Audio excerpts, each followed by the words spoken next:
বলে উঠতে পারছি না, বলতে দিলে বলতেছে তাও করতে আমার মনে ভালোই লাগে। আসসালামু আলাইকুম।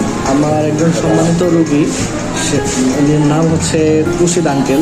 ওনার বয়স 60 বছর। ওনার হচ্ছে এই বাম সাইডে মানে নি জয়েন্টে, মানে যে হাঁটুতে অনেক ব্যথা। উনি অনেক ডাক্তার দেখাইছেন, আমার আগে অনেক ডাক্তার দেখাইছেন, কিছুদিন ভালো হয় আবার হয় ব্যথাগুলা। এরপরে আমার কথা শুনে উনি আমার কাছে চলে আসছে যে স্যারের কাছে যাই। উনি বসলে উঠতে পারে না, দাঁড়াইতে পারে না, বেশিক্ষণ বসে থাকতে পারে না, ওনার হাঁটু ব্যথা হয়। তারপরে ইনশাল্লাহ আমরা ওনাকে পরীক্ষা নিরীক্ষা করে ওনার রোগটা ডায়াগনোসিস করতে পারছি। ওনার রোগ হলো অস্টিওআর্থ্রাইটিস। এরপরে আমরা চিকিৎসা দিচ্ছি ওনাকে। চিকিৎসা দেওয়ার পরে উনি অনেকটাই ভালো। উনি নিজের মুখে এখন বলবে ইনশাল্লাহ। তাকে কেমন আছেন বলেন তো? আগে তো একদম বলে উঠতে পারছি না, বলতাম দিলে বলতেছে তাও করতে আমার মনে ভালোই লাগে। লাগে ভিতরে ভিতরে লাগে।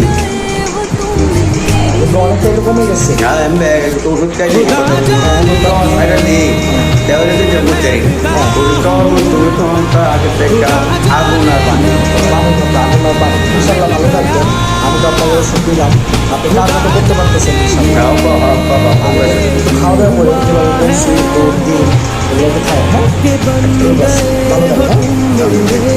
বলে উঠতে পারছি না, বলতাম দিলে বলতেছে ওষুধ খাওয়ার করতে আমার মনে ভালোই লাগে। আসসালামু আলাইকুম। আমার একজন সম্মানিত রোগী, উনির নাম হচ্ছে খুরশিদ আঙ্কেল। ওনার বয়স 60 বছর। ওনার হচ্ছে এই বাম সাইডে মানে নি জয়েন্টে, মানে যে হাঁটুতে অনেক ব্যথা। উনি অনেক ডাক্তার দেখাইছেন, আমার আগে অনেক ডাক্তার দেখাইছেন, কিছুদিন ভালো হয় আবার হয় ব্যথাগুলা। এরপরে আমার কথা শুনে উনি আমার কাছে চলে আসছে যে স্যারের কাছে যাই। উনি বসলে উঠতে পারে না, দাঁড়াইতে পারে না, বেশিক্ষণ বসে থাকতে পারে না, ওনার হাঁটু ব্যথা হয়। তারপরে ইনশাল্লাহ আমরা ওনাকে পরীক্ষা নিরীক্ষা করে ওনার রোগটা ডায়াগনোসিস করতে পারছি। ওনার রোগ হলো অস্টিওআর্থ্রাইটিস। এরপরে আমরা চিকিৎসা দিচ্ছি ওনাকে। চিকিৎসা দেওয়ার পরে উনি অনেকটাই ভালো। উনি নিজের মুখে এখন বলবে ইনশাল্লাহ। তাকে কেমন আছেন বলেন তো? আলহামদুলিল্লাহ ভালো।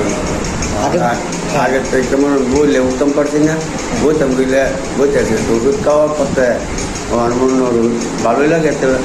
লাগে ভিতরে ভিতরে লাগে। কিন্তু অনেকটা একটু কমে গেছে। ওষুধ খাইছি কথা ওষুধ খাওয়া সাইডা দিই তাহলে তো করতে পারি না।